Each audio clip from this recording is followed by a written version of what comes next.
Hi students, in this video we will discuss about static storage class. So in the last video we have seen automatic storage class and register storage class.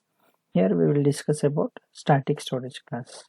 As we have seen, every storage class determines these four things, that is memory location, default value, scope and lifetime.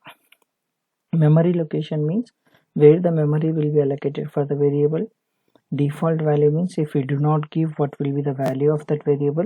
Scope means visibility of the variable, whether it is visible only within the function or is visible in all the functions.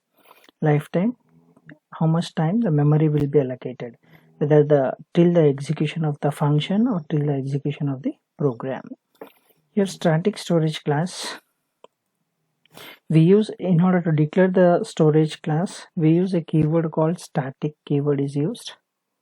Example, static int x we will declare. So memory will be allocated in RAM, or we can call primary memory. Default value, for automatic and register, default value is garbage value, whereas for static storage class, default value is 0. That is, if we do not give any value, its value is 0. And scope, this variable is visible only within the block or function in which it is declared. Block or function in which it is declared. This variable is not visible outside the block or function. But lifetime,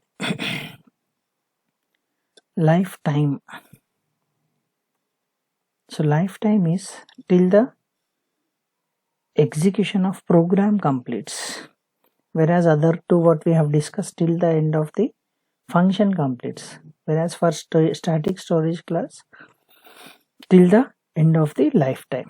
Apart from this, there are some more points. First I will execute and show you about static storage class, then I will explain the remaining points more.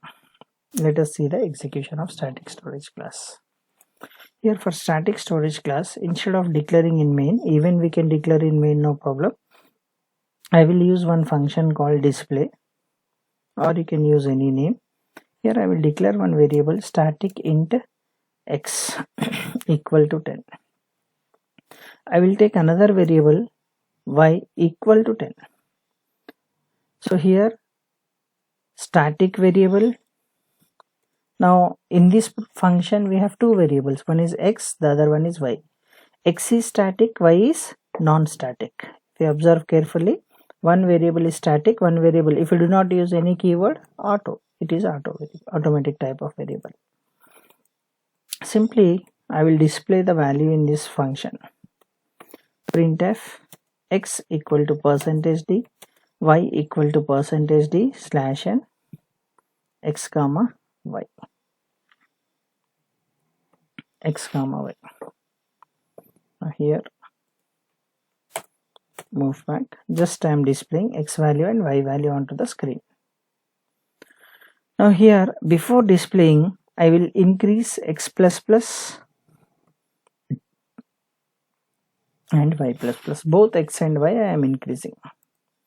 Now from the main program I will call the function called display. Now tell me, from the main program I am calling a function called display. The display function is called, what is the value of x? 10, y value 10, x plus plus becomes 11, y plus plus becomes 11 because it is 10. So displays x equal to 11 and y equal to 11. Let us see the example. Output for this program, x equal to 11, y equal to 11, no problem. Now I will call this display function once again. Display. I am calling this display function thrice. Now can you guess the output for this program? Okay, please pause the video and you can try for the output. Here I am saving the program. Now you will see the difference between automatic and register storage class variable. Here there is one very important point. If you observe, static storage class 11, 12, 13, automatic variable 11, 11, 11. For automatic storage class, if you remember, I told you memory will be allocated, that is lifetime is till the end of the program.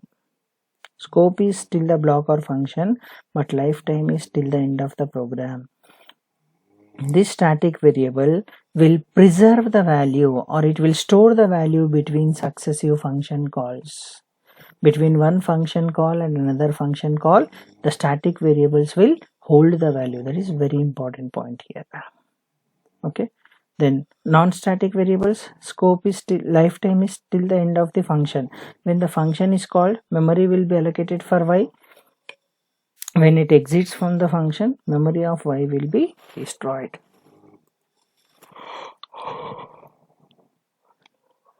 Excuse me.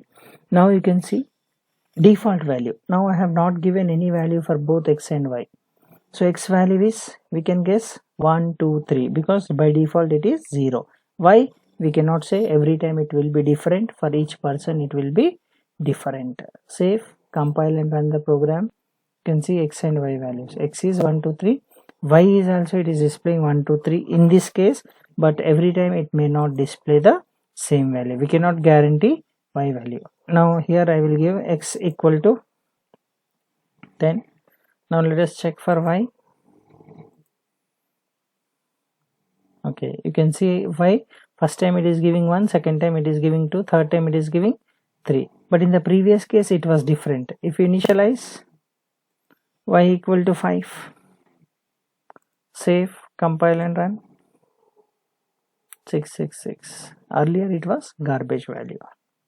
Okay, so default value of x is 0. That is, if we do not give any value, that is static variable, it is 0. Okay, thank you for watching. See you in next video.